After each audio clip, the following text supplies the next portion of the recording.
L'École supérieure d'administration, d'économie, de journalisme et des métiers de l'audiovisuel ESAE offre de nouveaux challenges pour l'année universitaire 2023-2024. Étudiantes et étudiants, parents d'élèves nouveaux bacheliers, ESAE, c'est la garantie d'une formation de qualité à des conditions très avantageuses. À Gbedjromede, à Papa, à Boumekalavi et Parakou, inscrivez-vous en administration générale, administration du travail et de la sécurité sociale, trésor et finances publiques, impôts, diplomatie et relations internationales, journalisme et métiers de l'audiovisuel, gestion des marchés publics, planification et développement local, sciences économiques, sciences juridiques et toutes les filières des sciences de gestion. ESAE vous offre des bourses, demi-bourses et de réductions pour les premières inscriptions dans toutes ces filières. Waouh! En licence 1, 2 et 3 et en master, bénéficiez jusqu'à 50% de réduction sur tous nos sites. N'est-ce pas génial? Infoline. ESAE Gbedjromede, 3e rue à droite en quittant le carrefour Le Jador pour la BIBE Jéricho ou au plus 229 90 93 65 21 98 98 14 00 à Kpakpa au plus 229 52 88 33 33 à Boumekalavi au plus 229 52 88 44 44 Parakou au plus 229 52 46 12 12. ESAE, l'excellence à un nom. Bonjour à nouveau, chers amis internautes. Le quotidien national d'information titre ce matin en manchette Coupe d'Afrique des Nations Côte d'Ivoire 2023. Tout sur les affiches des huitièmes de finale, des rencontres épiques à l'allure de Classico, prédit le confrère. Des détails aux pages 8, 9 et 11. Décédé le 15 janvier dernier, l'adieu de la nation à Jérôme Carlos vous est exposé en page 2. Fraternité ce matin en manchette, adoption de la loi cadre sur la planification de développement et l'évaluation des politiques publiques, une réforme à l'actif du ministère du Développement, la boucle du PAG, le programme d'action du gouvernement bouclé chez Abdoulaye Biotchane, retrouvé des précisions à la page 3. Toujours à la une de Fraternité de ce matin, Juvenal Haï, guide de tourisme, je cite, nous donnons l'envie aux touristes de revenir au Bénin. Félicitations. Retrouvez les circonstances dans lesquelles ces propos ont été tenus à la page 5 de la livraison du jour de Fraternité. Le matinal ce matin affiche en manchette planification du développement et évaluation des politiques publiques, une loi cadre pour le Bénin. Abdoulaye Biotchane achève les réformes inscrites dans son portefeuille pour le programme d'action du gouvernement PAG 2.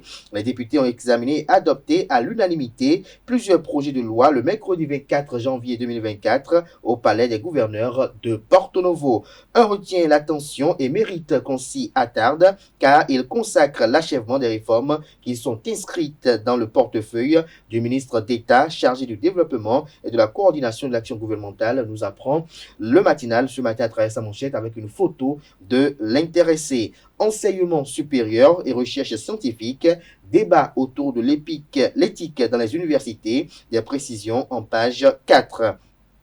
Avortement du voyage de la délégation de la CEDEAO au Niger hier. Les raisons de l'échec de la mission vous sont exposées à la page 7. Matin Livre ce matin en manchette. Vœu du docteur Komi Kuti au peuple béninois. Je cite, le lion que je suis ne dort pas. Fin de citation. Retrouvez des détails sur ces propos à la page 3. Toujours à la une de Matin Libre de ce matin. Un pas de géant pour la Guinée-Bissau. Le président Oumaro Ambalo transforme l'émission des passeports. Toujours à la une du même canard ce matin, retraite d'office de fonctionnaires des forces de défense et de sécurité, une mesure d'exclusion et de règlement de compte selon le PCB. Retrouvez des détails sur leur opinion sur cette actualité à la page 10.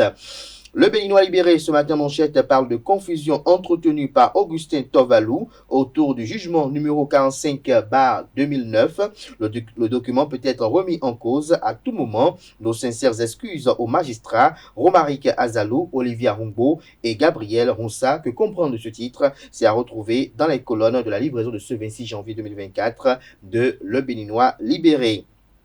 Gestion hasardeuse de Jean-Marie Alagbé, le bloc LD, les démocrates de la 24e circonscription électorale en Lambeau.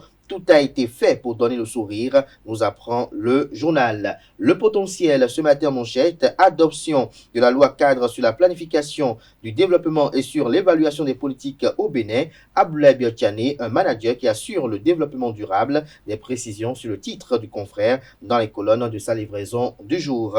Reçu sur l'émission L'invité de ZAE-TV le week-end dernier, la recette David Biokou pour faire libérer Rekia Madougou, Joël Frédéric Aévo et compagnie, sa position et ses propositions sur la révision de la Constitution dévoilée sur le plateau, ses suggestions à l'Union progressiste, le Renouveau et au Bloc républicain pour une victoire écrasante en 2026.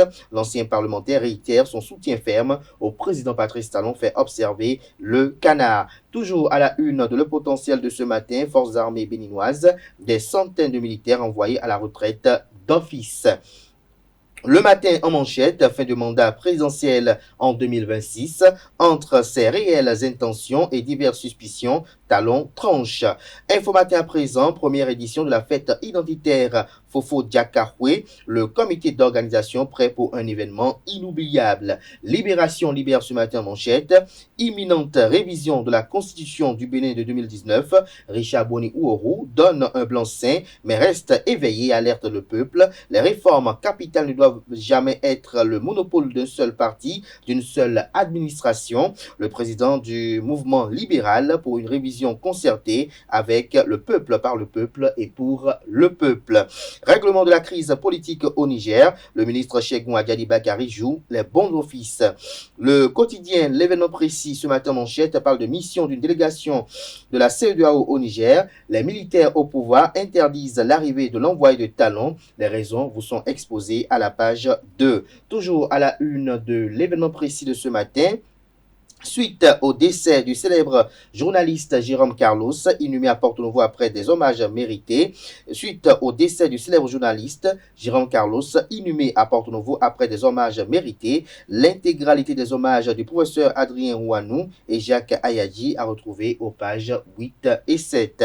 Le pays émergent ce matin en manchette, journée porte ouverte des arbitres de la CAN 2024. La presse accréditée découvre les réalités de l'arbitrage. Le Béninois Alain Hugues Adjovi se dit satisfait du niveau de l'arbitrage africain. Je cite, je suis content du rajeunissement du corps arbitral africain. Fin de citation, exprime-t-il. Retrouvez l'intégralité sur des détails sur cette activité de connotation fortement sportive dans les colonnes de la page ce matin du journal Le Pays émergent. D'Abaro ce matin en manchette, deuxième session du comité d'orientation stratégique du PCTL2 et du PRADEF, le développement transfrontalier intégré, une priorité pour l'UEMOA et la coopération suisse.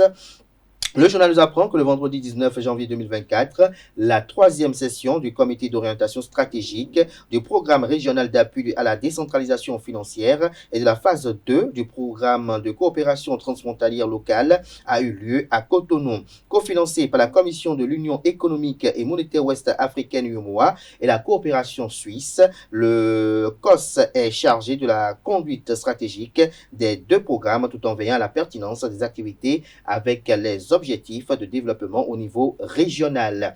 Les travaux ont été présidés par le commissaire chargé du développement de l'aménagement du territoire communautaire et des transports de l'UEMOA, Jonas Bian. Retrouvez des précisions à la page 2. Le quotidien d'Abaro propose également pour titre ce matin à sa une, les démocrates, défenseurs de la démocratie ou architectes de la division, s'interroge le journal. Les quatre vérités ce matin manchette, Eudoxie Dakpe, membre du bureau politique de l'Union progressiste Le Renouveau au sujet de la révision ou non de la Constitution. Je cite, le chef de l'État ne sera pas candidat pour un troisième mandat, fin de citation. Le président Patrice Talon est un homme de parole, de principe, de rigueur. L'opposition fait de l'amalgame et déplace le débat pour fixer l'attention sur elle, dit-elle. Retrouvez une transcription intégrale de ses propos dans les colonnes de la livraison de ce matin du journal Les Quatre Vérités. Attendu ce 25 janvier à Niamey, la délégation de la CEDEAO n'a pas décollé d'Abuja. Le Premier ministre dément l'information selon laquelle la junte n'aurait pas donné l'autorisation de survol du Niger et d'atterrissage à l'avion de la délégation. Toujours à à la une de les 4 vérités de ce matin, colloque sur éthique dans l'enseignement supérieur et la recherche scientifique. L'ANSALB mobilise chercheurs et scientifiques autour d'une composante essentielle d'une conduite responsable en recherche. La science se retrouve à un carrefour important dans son évolution. Le chercheur est confronté à des problèmes d'éthique dans les recherches qu'il mène et aussi dans sa conscience par rapport à l'humanité, souligne Maouyon Norbert Runkono, président de la commission permanente éducation et éthique. Obsèque de notre doyen hier à Porto Novo, Jérôme Carlos repose au caveau familial réservé au défunt Carlos. Bruno Amoussou, Idi Kolale, Louis Vlavounou à la messe d'enterrement, fait observer le confrère. Le journal Le Rénovateur titre ce matin manchette: révision de constitution, troisième mandat coup d'État en Afrique. Un Africain révolté, l'essai de Ferodi Chétan qui s'attaque à la pratique. Selon le journal, à travers cet ouvrage, l'auteur de l'ouvrage paru en France jette à la fois un regard critique sur la politique africaine et expose sa vision de cette Afrique dans le très long terme. Dans une démarche de redéfinition du panafricanisme, Ferodi Chétan défend que l'Afrique est désormais majeure et ne saurait continuer à voir le mal dans les étoiles. Ce mal est en nous-mêmes retrouvé. Des détails sur cet ouvrage plein d'opinions sur le panafricanisme à la page 5 de la parution ce matin du Canard. Toujours à la une de Le Rénovateur de ce matin, mise à la retraite d'office de certains agents des forces de défense et de sécurité au Bénin. Ce n'est pas une punition, clarifie le gouvernement à travers son porte-parole Wilfried Léandre Rumbedji. Actu Express, ce matin manchette, parle de conciliabule pour la relecture du code électoral sur fond de plausible manipulation politicienne. Maître Ferdinand Lawson dénonce un complot sur le dos du peuple face aux signes patents d'accointance incestueuse entre les acteurs politiques. Le président du mouvement République et Démocratie MRD, bloc centriste, alerte du pire pour l'effectivité de la démocratie et convie les Béninois à la vigilance et à la une veille constante, permanente et soutenue. Spoliation de plusieurs dizaines de millions d'un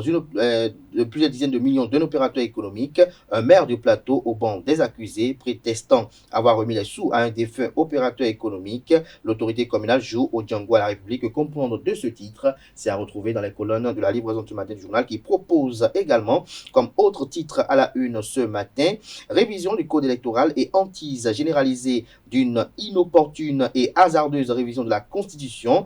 Et si le référendum était la solution appropriée entre légalité et légitimité, les députés sont-ils qualifiés à eux seuls pour une refonte de la loi fondamentale, s'interroge le Canard. À défaut de la tenue des assises nationales, le questionnement du peuple souverain s'impose comme une solution ultime selon le journal. Mise à la retraite anticipée des forces de défense et de sécurité et assimilée, les populations entre désarroi et condamnation générale. Même si la décision procède d'une légalité établie, la bruquesse et les profils de nombre des concernés obligent l'exécutif à plus de clarification au nom de l'indispensable réfutation de compte au peuple souverain. Le journal L'Investigateur du jour ce matin manchette: trophée AOM, Lomé accueille la 3e édition du tournoi de golf organisé par Michel Aounou. Toujours à la une de L'Investigateur du jour de ce matin, commune de Toviclin, le maire Tozo et son conseil posent les jalons d'une réussite collective des candidats à l'examen du CEP 2024. Toujours à la une de la même parution de ce matin de L'Investigateur du jour, Bénin, le député d'Akwe Sossou exige au chroniqueur Frère Ronvi les preuves de ses allégations sur les Vaudundéis. La boussole ce matin à sa une: volonté du chef de l'État de taire les tensions avant 2026. Valentin Agossou Dialontin pose les préalables d'une véritable réconciliation politique. Retrouvez des détails dans les colonnes de sa parution de ce matin. La cloche à sa une: décarboner le transport maritime, la difficile mission de l'Organisation maritime internationale, nous apprend le confrère. Nous bouclons avec l'hebdomadaire catholique La Croix du Bénin. Table ronde sur le programme Église verte. Cotonou mobilise la diplomatie climatique. Cotonou mobilise la diplomatie climatique. Vous avez une image du présidium qui était à cette assise, qui est mise en manchette pour l'illustrer le titre. Sur cette image, le cardinal Michel Zerny, au milieu, invité spécial de la table ronde sur le programme Église verte, contribue par sa réflexion pour une meilleure réalisation des activités. À sa droite, vous avez Monseigneur Roger Rumbedi et à sa gauche, le ministre du cadre de vie et des transports, José Didier Tonato. Retrouvez des précisions sur cette activité et cette assise d'envergure aux pages 5, 6 et 7 de la parution de cette semaine de l'hebdomadaire catholique La Croix du Bénin.